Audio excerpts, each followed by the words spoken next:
Hello friends, इस समय India के लोकसभा इलेक्शन के रिजल्ट्स आपके सामने आ चुके हैं। आप सबने देख ही लिया है बीजेपी की कितनी बुरी हार हुई है और बीजेपी अल्पमत में चली गई, बहुमत नहीं मिला 272 का और अब एनडीए के साथ गठबंधन की सरकार बना रही है। लेकिन दूसरी तरफ बीजेपी बैकएंड में इनके जितने भी एक्सपर्ट हैं वो लगे हुए हैं ये जानने में कि कैसे ये हुआ है और कौन सी ऐसी कैटेगरी है, कौन से ऐसे लोग हैं जिन्होंने बीजेपी को वोट नहीं दिया है। बीजेपी को अब अच्छे से यह मालूम चल चुका है कि बहुत सारे इंडिया के बिजनेसमैन बीजेपी से नाराज हैं, बहुत सारे बिजनेसमैन ने बीजेपी को वोट नहीं दिया है। साथ ही साथ जो भारत के युवा वर्ग के लोग हैं उन्होंने भी बीजेपी को वोट नहीं दिया है क्योंकि उनके पास रोजगार की बड़ी समस्या है। साथ ही साथ कोई गवर्नमेंट वैकेंसी आ नहीं रही है, जो आ रही है वो कैंसिल हो जा रही है या पेपर आउट हो जा रहा है। तो जो भारत के युवा वर्ग के लोग हैं वो भी परेशान रहे हैं। साथ ही साथ जो किसान है, मजदूर है, मनरेगा में जो मजदूरी कर रहा है, उसके साथ ही साथ कुछ जातीय समीकरण है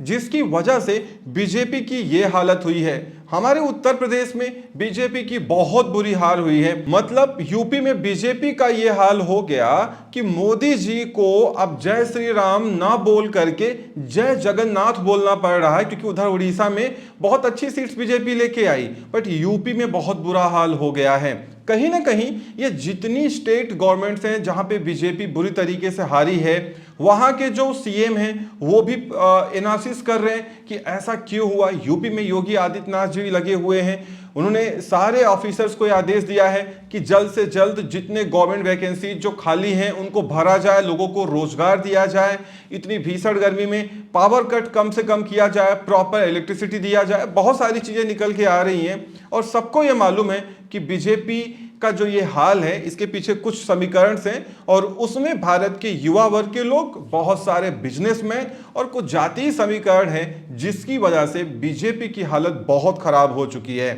इस समय अगर आप ऑनलाइन सेलिंग करते हैं या ऑनलाइन बिजनेस करते हैं, ऑफलाइन बिजनेस करते हैं, तो CCI competition commission of India DPIIT बहुत अच्छे तरीके से लगे हुए हैं कि बिजनेसमैन की प्रॉब्लम क्या है, इसको कैसे रिजॉल्व किया जाए, क्या चीजें और लाई जाएं जिससे जो इंडिया के छोटे मोटे बिजनेसमैन हैं, चाहे वो ऑफलाइन बेच रहे हो, ऑनलाइन बेच रहे हो, वो अच्छे से बिजनेस कर पाएं। क्योंकि अब उनको मालूम चल चुका है कि इंडिया में ज्यादातर जो स्टेट्स हैं वहां के जो बिजनेसमैन हैं वो बीजेपी से नाराज हैं और बीजेपी को वोट नहीं कर रहे हैं। साथ ही साथ जो ये पेपर आउट हो रहे हैं या वैकेंसीज नहीं आ रही, आ भी रही हैं तो पेपर होने के बाद कैंसिल हो जा रहा है, बहुत सारी प्रॉब्लम चल रही हैं, उस पर भी काम हो रहा है। वैसे बीजेपी का जो ये झटका है ये काफी कुछ बीजेपी को सोचने को मजबूर कर देगा, क्योंकि आप सबको मालूम है कि जैसे ई कॉमर्स पॉलिसी है वो पिछले साल ही खुद commerce minister mister Piyush Goyal ये कहते हुए नजर आए थे कि हमने अपनी पॉलिसी फाइनल करके honourable prime minister means PMO office में दे दी है, फाइनल मुहर जो लगानी है वो पीएम साहब को लगानी है, लेकिन वो मुहर आज तक नहीं लगी है। लेकिन अब जब बीजेपी एक तरफ गठबंधन की सरकार बना रही है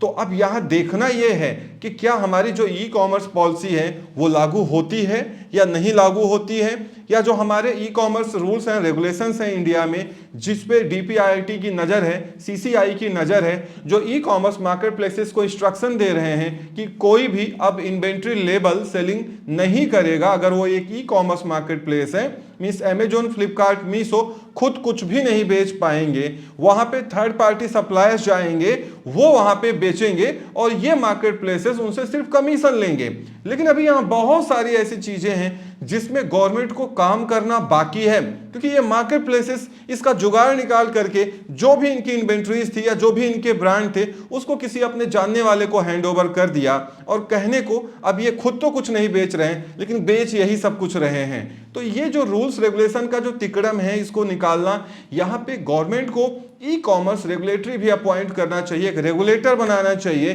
कि जो देखता रहे कि जो चीजें चल रही हैं क्या वो सही चल रही हैं या नहीं चल रही हैं। और अब गवर्नमेंट इसमें कड़े कदम भी उठा रही है, क्योंकि उसको मालूम है कि अभी तो बीजेपी हम 240 पे रुके हों, ऐसा ना हो कि आगे आने वाले इलेक्शन में 240 के नीचे चले जाएं, क्योंकि 400 पार का नारा था, 400 पार 400 प्लस। हालत आप खुद देख रहे हैं। और वैसे एक्सपर्ट का मानना यह है कि ये जो बीजेपी गवर्नमेंट एनडीए के साथ अपना गठबंधन करके अपनी सरकार बना रही है या एनडीए की सरकार बना रही है, वो बहुत दिनों तक नहीं चल पाएगी, क्योंकि एक तरफ नायडू जी और दूसरी तरफ नीतीश जी, जिनको गृह मंत्रालय, रक्षा मंत्रालय, विदेश मंत्रालय भी चाहिए, जहां पे मोदी जी, अमित शाह, राजनाथ सिंह साहब देख रहे हैं। तो क्या आपको लगता है कि इन लोगों को ये इतने सेंसिटिव जो मंत्रालय हैं, क्या वो मिल पाएगा? क्या इनको वित्त मंत्रालय, गृह मंत्रालय, रक्षा मंत्रालय, ये सारी चीजें मिल पाएंगी? क्योंकि देखना अब ये है कि मोदी जी कॉमर्स मिनिस्ट्री किसको देते हैं। क्या कॉमर्स मिनिस्ट्री बीजेपी के पास में रहती है या इनके जो गठबंधन के लोग हैं या उनके पास में जाती है, चाहे वो नायडू जी हो, नीतीश जी हो या किसी और के पास में जाती है? क्योंकि सारे ये जो लोग हैं ये बहुत मजे हुए लोग हैं, इनको अपना मन, जो इनका मन है ना, वही मंत्रालय इनको चाहिए। इसलिए मैं आपको बता दूं, ये लोग गृह मंत्रालय, रक्षा मंत्रालय, वित्त मंत्रालय की डिमांड कर रहे हैं। और मजे की बात यह है कि इनको ये मिलने वाला नहीं है, इसीलिए बहुत सारे लोग नाराज हो चुके हैं। तो ऐसा लगता है कि ये जो सरकार है ये बहुत दिन नहीं चलने वाली है। हाँ, लेकिन जब तक चलेगी, अब ये पूरी कोशिश ये कर रहे हैं कि पहले हम ये फाइंड आउट करें कि ऐसा क्यों हुआ, हमारी गलती कहां पे रह गई है। और दूसरी तरफ इंडिया गठबंधन जो कि विपक्ष में बैठने को तैयार है, लेकिन आप देखिएगा अगले कुछ समय में, कुछ महीनों में आप ये देखेंगे कि बड़ा उलटफेर हो सकता है और हो सकता है बीजेपी फिर से अल्पमत में चली जाए और इनके जो नीतीश जी, नायडू जी हैं, वो वापस इंडिया के साथ में चले जाएं और वहां पे अपनी सरकार बना ले, मींस इंडिया की सरकार बन जाए। तो इस समय इंडिया में अब गठबंधन का जो दौर है वो फिर से लौट आया है। और अब मोदी जी, अमित शाह जी जिस तरीके से काम कर रहे थे, या यूं कहें जैसा एक्सपर्ट कहते हैं कि इनकी बहुत तानाशाही चल रही थी, सारी इन्वेस्टिगेशन एजेंसीज इनके साथ में थी, साथ ही साथ दुनिया भर के रूल्स निकल के आ गए थे, बिजनेस करना बहुत टफ हो गया था। बाकी आप जान ही रहे हैं, बेरोजगारी बहुत चरम पे है, महंगाई बहुत ज्यादा है। तो अब कुछ नया करना है इनको, अदरवाइज ये यहां पे सस्टेन नहीं कर पाएंगे। और उसके साथ ही साथ जो बीजेपी अल्पमत में गई है, एक तरीके से आप जान ही सकते हैं कि आपको 272 की बहुमत नहीं मिला, 272 सीट्स का, तो एक तरीके से आपको जनता हरा चुकी है। आप वो नहीं चाहती कि प्रधानमंत्री फिर से पीएम नरेंद्र मोदी ही रहें, लेकिन चूंकि अब वो फिर से अपनी सरकार एनडीए के साथ बना रहे हैं, लेकिन इस समय अब जितनी भी चीजें हैं, जो भी ये सिस्टम है जिसकी वजह से बीजेपी हारी है, वो बहुत सीरियस ले रही है। इसमें बिजनेसमैन को खुश करने का नया काम चल रहा है, साथ ही साथ लोगों को रोजगार अब ज्यादा से ज्यादा दिया जाएगा, ज्यादा से ज्यादा वैकेंसी जाने वाली हैं, साथ ही साथ जो महंगाई है उसको थोड़ा कम भी ये लोग कर सकते हैं। तो अभी इंडिया में ये जो नया गवर्नमेंट रिफॉर्म्स है ना, ये बहुत कुछ आपके लिए नया लेके आने वाला है, क्योंकि इनको पक्की खबर है, आईबी ने पहले ही बता दिया था कि कुछ गड़बड़ है, आपकी सीटें तो 220 से ज्यादा आती हुई नहीं दिख रही हैं। साथ ही साथ जो बीजेपी पार्टी का इंटरनल अपना सर्विलांस है, जो इंटरनल इनका डेटा है, वो भी यही शो कर रहा था कि आप 272 बिल्कुल नहीं पहुंच पाएंगे। और दूसरी तरफ ये लोग 400 पार के नारे लगा रहे थे, लेकिन पोजीशन बहुत बुरी है, इसीलिए ये जितने मंत्रालय हैं अब ये बहुत सीरियस हो चुके हैं, क्योंकि यहां पे जो एम्प्लॉइज हैं, जो जॉब कर रहे हैं, जो ऑफिसर्स हैं, वो सारी चीजें लाइन अप करने में लगे हैं कि इतनी बड़ी हार कैसे हुई है, जिसका फायदा थोड़ा बहुत आपको देखने को जरूर मिलेगा, क्योंकि अब नया रिफॉर्म है और नए तरीके से ये लोग काम करेंगे। क्योंकि अब वो तानाशाही और जितनी भी चीजें जो पीएमओ हैंडल करता था, जो 80-90% जो डिसीजंस आते थे वो पीएमओ से आते थे, जहां पे आपकी ई कॉमर्स पॉलिसी भी रखी हुई है, शायद उस पर बहुत जल्दी मुहर लग जाए और इंडिया में एक नई ई कॉमर्स पॉलिसी लागू हो जाए, साथ ही साथ एक नया ई कॉमर्स रेगुलेटर अपॉइंट हो जाए,